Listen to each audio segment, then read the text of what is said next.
बेटा आज का हमारा टॉपिक है पोटेंशियल एनर्जी और ये थोड़ा कॉम्प्लेक्स है as compare to kinetic energy. Reason, potential energy सिर्फ एक तरह की नहीं होती।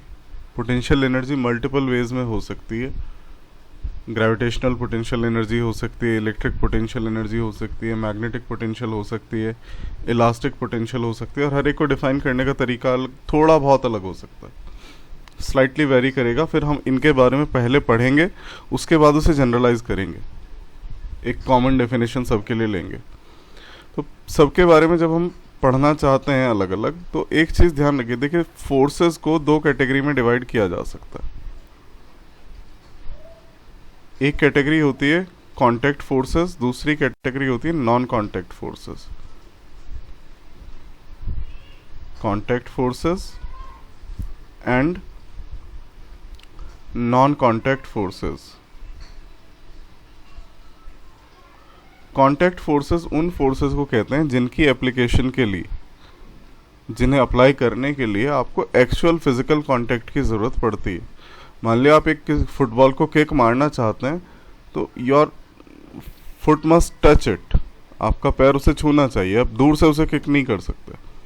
आपको अपने किसी दोस्त को धक्का देना है तो आपको पुश करना पड़ेगा, उसको हाथ लगाना पड़ेगा। विदाउट एक्चुअल फिजिकल कांटेक्ट ये फोर्स नहीं लग सकता। But non contact forces without actual physical contact apply किए जा सकते हैं। फॉर एग्जाम्पल, हमारे पास एक मैग्नेट है, ये मैग्नेट का नॉर्थ पोल, ये साउथ पोल। एक और मैग्नेट है, ये इसका साउथ पोल, ये नॉर्थ पोल। जब इन्हें पास में लाया जाएगा, ये दूर से ही एक दूसरे को अट्रैक्ट करने लगेंगे। अगर इधर नॉर्थ पोल होता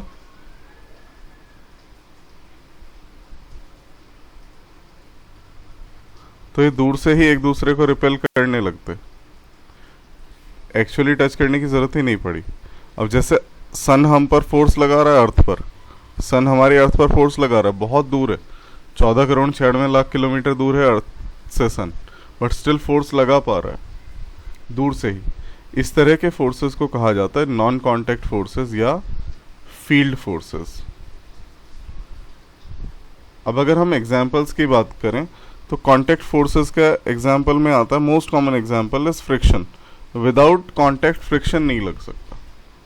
फ्रिक्शन सिर्फ उन्हीं दो सरफेसेस में लगता है जो कांटेक्ट में हो। नॉन कांटेक्ट फोर्सेस के एग्जाम्पल्स हो सकते हैं ग्रेविटेशन,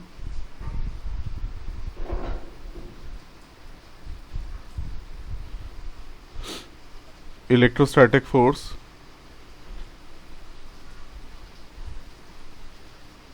मैग्नेटिक फोर्स,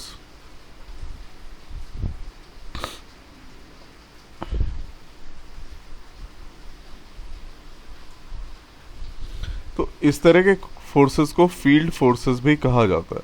अब जैसे से हम अर्थ की सरफेस पर हैं, यहाँ हैं, ये अर्थ है, थोड़ा सा राउंड हो गई, ओवल शेप बन गई, फिर से ठीक नहीं बना। से ये अर्थ है, अर्थ की सरफेस से कुछ ऊपर हमने एक ऑब्जेक्ट होल्ड कर रखा है, m मास का ऑब्जेक्ट है। अगर इसे छोड़ा जाए तो ये अर्थ पर अपने आप गिरेगा, अर्थ इसे दूर से ही खींच लेगी। तो ये ऑब्जेक्ट डिस्प्लेसमेंट अचीव कर पा रहा है, मतलब वर्क हो पा रहा है। इस केस में वर्क हो पा रहा है, मतलब इस बॉडी में वर्क करने की कैपेबिलिटी थी। और वो किस वजह से थी? क्योंकि ये अर्थ की सरफेस से कुछ हाइट पर रखा था। अगर ये पहले से यहाँ रखा होता तो ये कहीं नहीं जा सकता अपने आप, कोई कैपेबिलिटी इसमें वर्क करने की नहीं है। तो ये कैपेबिलिटी जो ये वर्क कर पाया, ये डिस्प्लेस हो पाया, ये किस वजह से आई? क्योंकि ये अर्थ के ग्रेविटेशनल फील्ड में एक स्पेसिफिक पोजीशन पर था, इस वजह से इसके अंदर ये कैपेबिलिटी आई।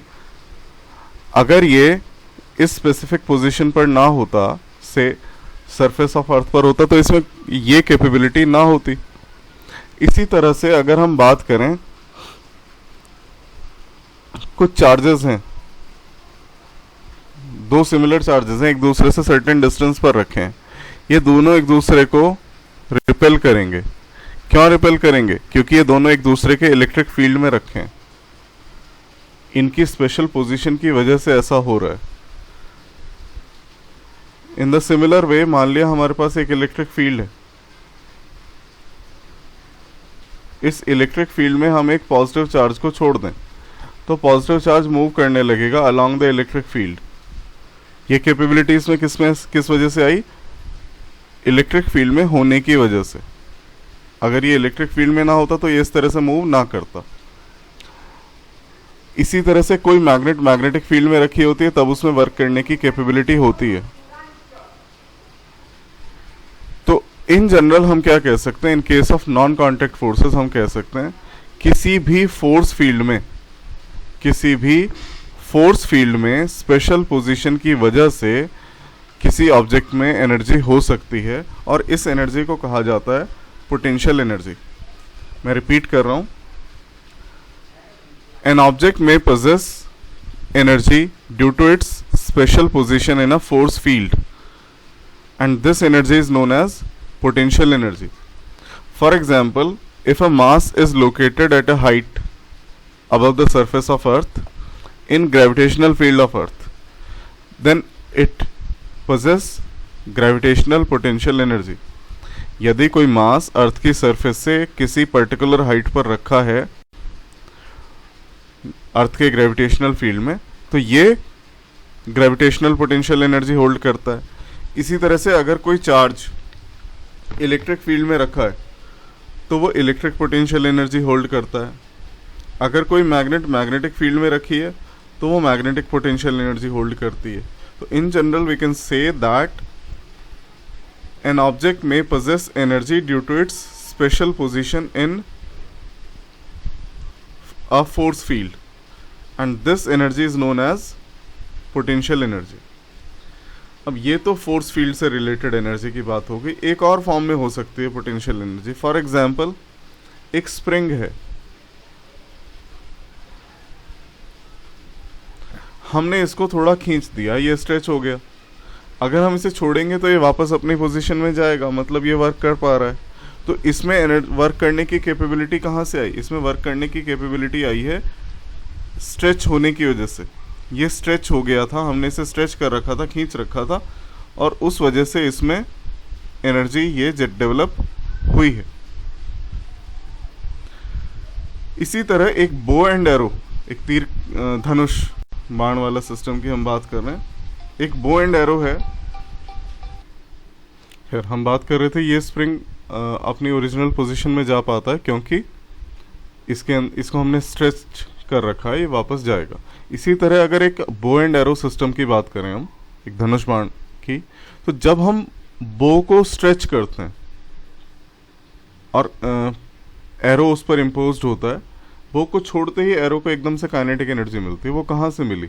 वो बो के स्ट्रेच होने से मिली। बो के अंदर पोटेंशियल एनर्जी थी जो एरो को काइनेटिक एनर्जी की फॉर्म में मिलती है।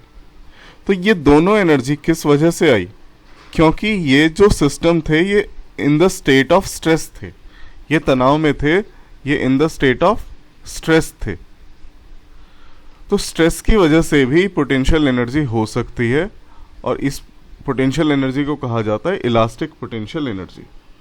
तो अब हम एक जनरलाइज्ड डेफिनेशन दे सकते हैं पोटेंशियल एनर्जी की, और वो डेफिनेशन है the energy possessed by a body, the energy possessed by a body by virtue of its position और configuration is called the potential energy. Position force field में और configuration मतलब स्टेट ऑफ स्ट्रेस। तो इस तरह की energy क्या कहलाती है? Potential energy.